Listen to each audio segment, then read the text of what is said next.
Now in third period, right? In third period, we have boron, aluminium, gallium, indium, and tellurium. Right? We have tellurium. So on the either sides, we have this second group here. So this is 13th group of third group. So this is the 13th group here.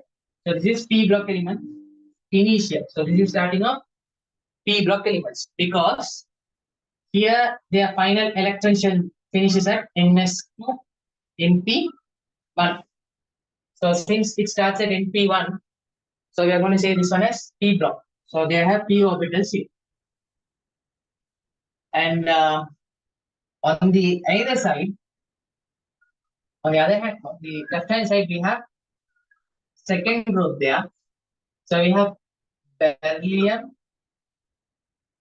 beryllium, magnesium, calcium, strontium, and barium. On the right hand side, so let's write it here. NS2 NP1. On the right hand side, we have 14th group. So boron, carbon, aluminium, silicon, uh, germanium, and these are people here, right? So we have these people here. So see here, aluminium, since they are in the 13th group, right? Their outermost electron finishes at NS2 NP1. So that is the first general area here. So this is the main base here. So accordingly, if you see the features of the 13th group, yeah. If you see boron, right? If you see the features of boron, boron is actually a metalloid. Boron is a metalloid.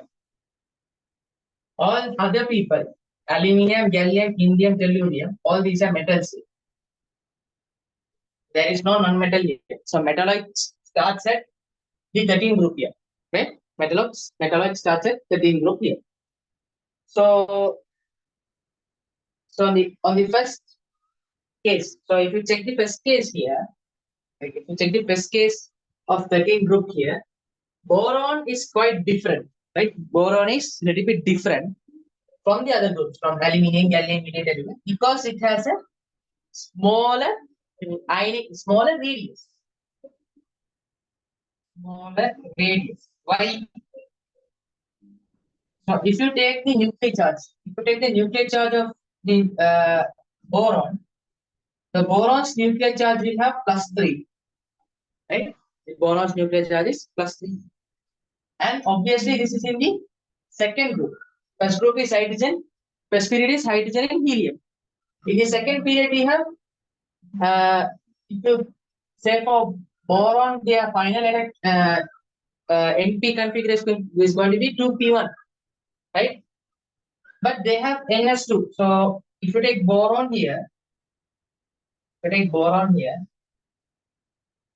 we have 1s, 2s, 2p, right? So I'm just giving an idea here. So let's say this is s orbital. So this is 1s.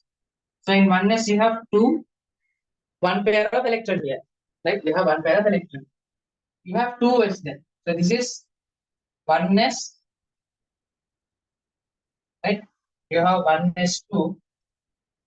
This is 2s, 2s2, and this is p1. So here also you have 2. Finally, you have here 1 electron here, right? So due to this nuclear charge here, all these electrons will be pushed towards the nucleus. So as I said, there will be a nuclear attraction.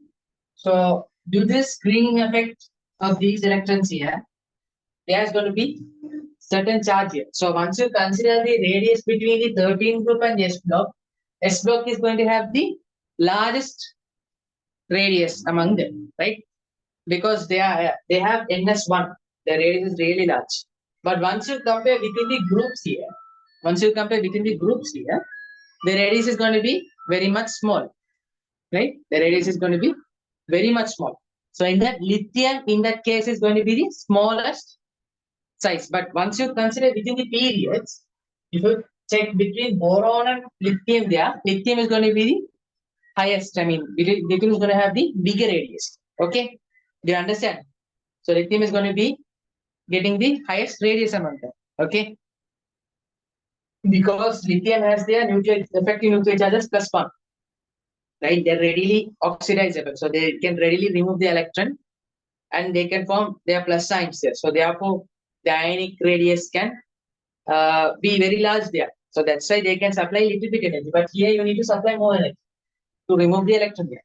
But going down the group, the energy supply is going to be less because of the addition of new shells. So the nuclear charge will be the same, but as the radius increases, the energy required to remove those electrons will be less there. Okay, so this is the basic thing here. And since, as I said, boron is a metalloid here. As I said, boron is a metalloid. The reason for that is because let's see the 14th group also here. So in this case, if you take the link between 13 and 14 group, here silicon, among the 14 groups, silicon is a metalloid here. Obviously, there is a metalloid. This silicon and this boron is having a very strong relationship, right?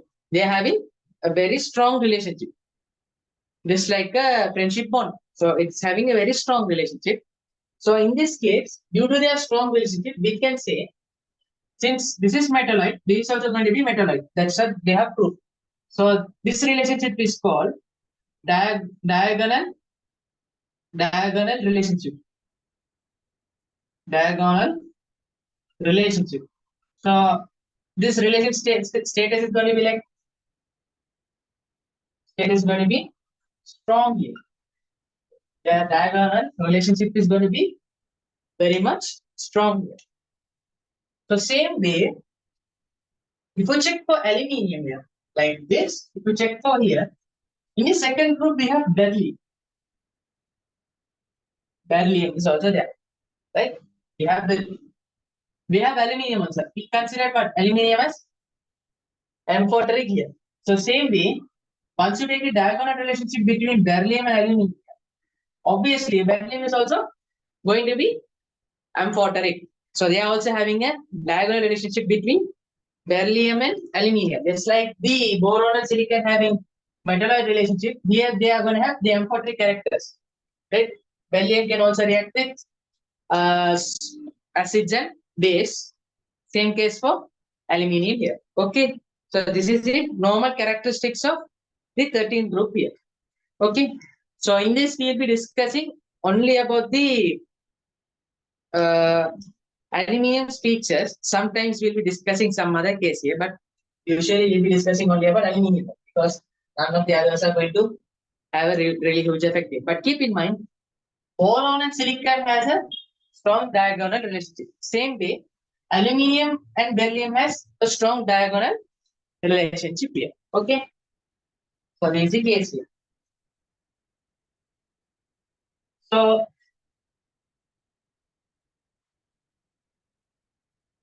let's see the reactions of aluminium, right? So we'll take the reactions of aluminium. And let's see the characters, right? Let's see the characters.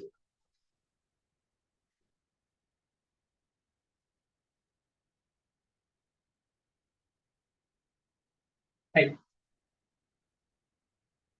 Now see, aluminium has certain property here, right?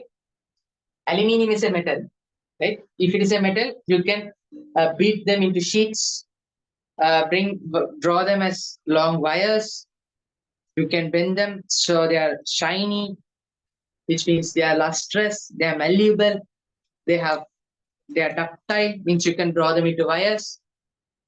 Malleability, they are malleable, which means you can beat them into sheets. And then finally, they have a good conductivity because aluminum is a metal. So therefore, metals can conduct electricity as well as heat. So that is the features of a metal. So aluminum has all those features. In other than these features, aluminum is a special case, right?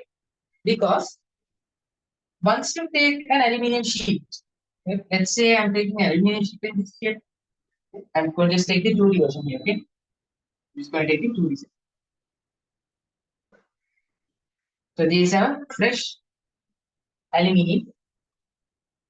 So if you like keep a freshly made aluminum sheet, just if you just lay them over the table just for 10 minutes or something, if you keep like around 10 minutes or something,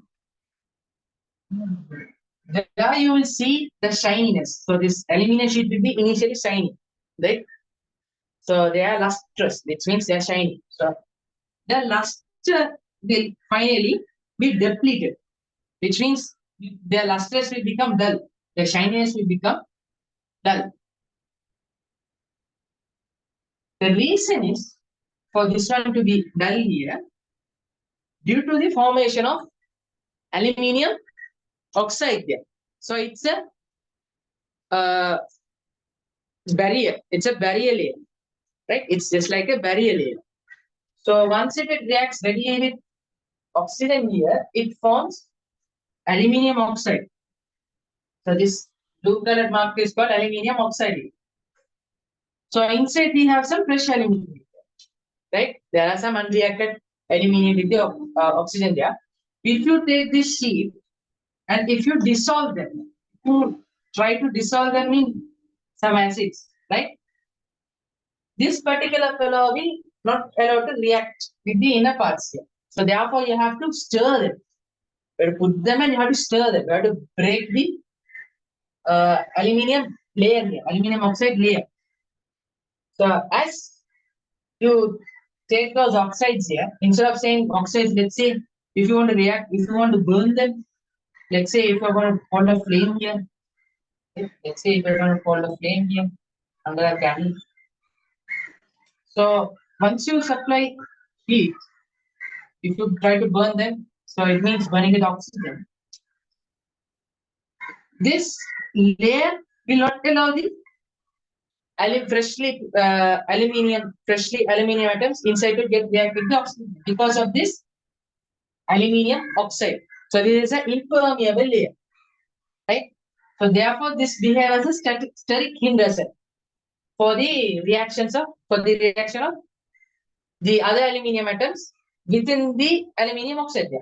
So inside the aluminium oxide only, the aluminium is going to be there. So therefore, you can consider aluminium as non-reactive to air. Understood? You can consider aluminium doesn't react with air due to this case. Can consider, not should consider, can consider due to the formation of aluminium oxide on the freshly prepared aluminium sheet. Understood? Right? So in this case, this is the main basic thing here, right? Aluminium